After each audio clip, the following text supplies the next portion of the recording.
Hi friends, তোমরা সবাই কেমন আছেন? আশা করি ভালো আছেন। আমিও ভালো আছি। আজকে আবারও একটি নতুন ব্লগে তোমাদের সবাইকে স্বাগত জানিয়ে আমি ব্লগটা শুরু করলাম। সকালবেলায় ঘুম থেকে উঠেই রান্না বান্নার কাজে বসে গেছি।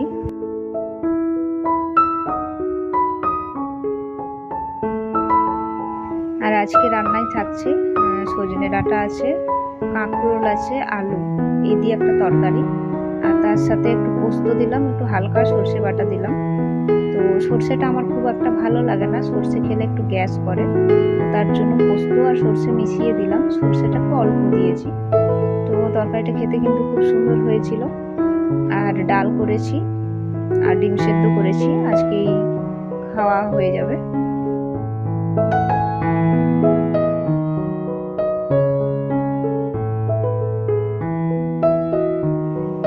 এখানে সবজির খোসা এমনি ছোট রসুনের খোসা সব পড়ে আছে, তো এগুলোকে খুব সুন্দর করে তুলে দিলাম। আর ওই ঝুড়িটা দেখছো, ছোট ঝুড়িটা, ওখানে আমি যত সবজি কাটাকাটি করি ওই ঝুড়ির মধ্যে রেখে দিই।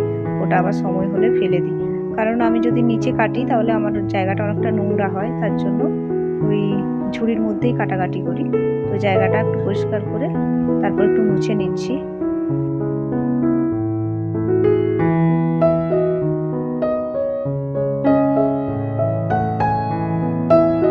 তারপরে এই বারান্দাটা একটু খুব ভালো করে ধুয়ে দেব, কারণ এই জায়গাগুলোতে হাঁটা চলা হয়েছে।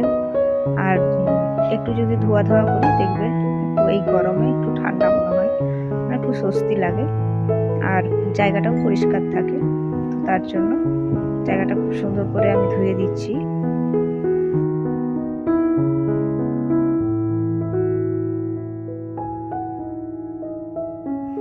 তোমরা যারা আমার ভিডিওটি দেখছো প্লিজ একটি লাইক করে দেবেন, আর যদি ভালো লাগে আমার প্রতিদিনের ভিডিও দেখার জন্য অবশ্যই চ্যানেলটা সাবস্ক্রাইব করে আমার পাশে থাকবেন।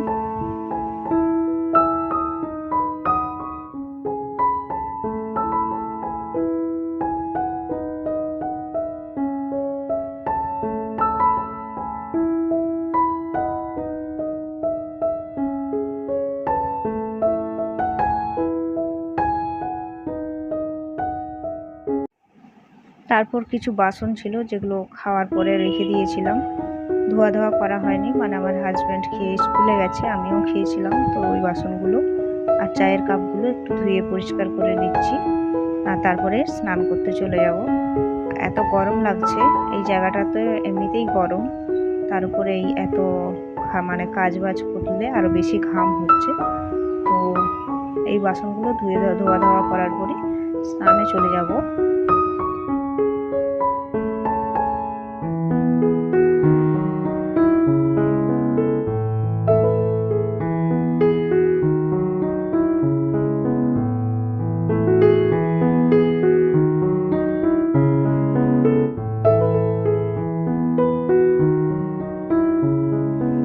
আমাদের এই পাশে একদমই বৃষ্টি হয়নি, তোমাদের ওইদিকে বৃষ্টি হচ্ছে কিনা একটু কমেন্টে জানাবে। সবসময় মনে হচ্ছে প্রত্যেকদিন যদি আজকে একটু বৃষ্টি হয়, আজকে একটু বৃষ্টি হয়। তো কালকে হঠাৎ করে একটু হাওয়া হয়েছিল, ঝড়, বৃষ্টির কোনো সম্ভাবনাই নেই, খুব কষ্ট হচ্ছে। আর এদিকে চলে এলাম, আমার শোকেসটা একটু ভালো করে মুছে নেবো, একটা ভেজা কাপড় দিয়ে। আয়নাটা মনে হচ্ছে একটু হালকা হালকা ধুলো পড়েছে, তো এই জিনিসগুলো একটু না পরিষ্কার রাখলে নিজেরই ভাল লাগে না। তো শোকেসটা একটু ভেজা কাপড় দিয়ে মুছে দিচ্ছি যাতে কোনো ধুলোবালি না আটকে থাকে।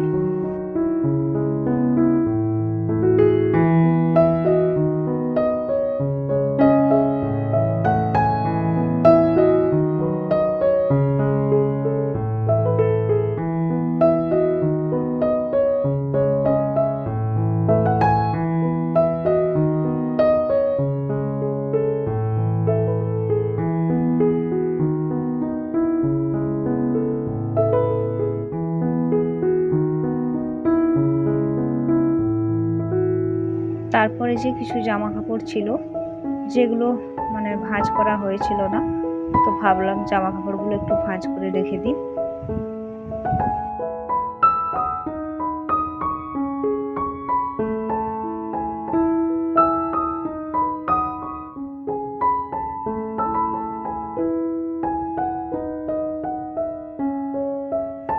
তো বন্ধুরা, ভিডিওটি কেমন লাগলো অবশ্যই কমেন্টে জানাবেন। আর যদি ভালো লাগে প্লিজ একটা লাইক করে দেবেন। আজকে এতদূর পর্যন্তই আমি ব্লগটা রাখলাম।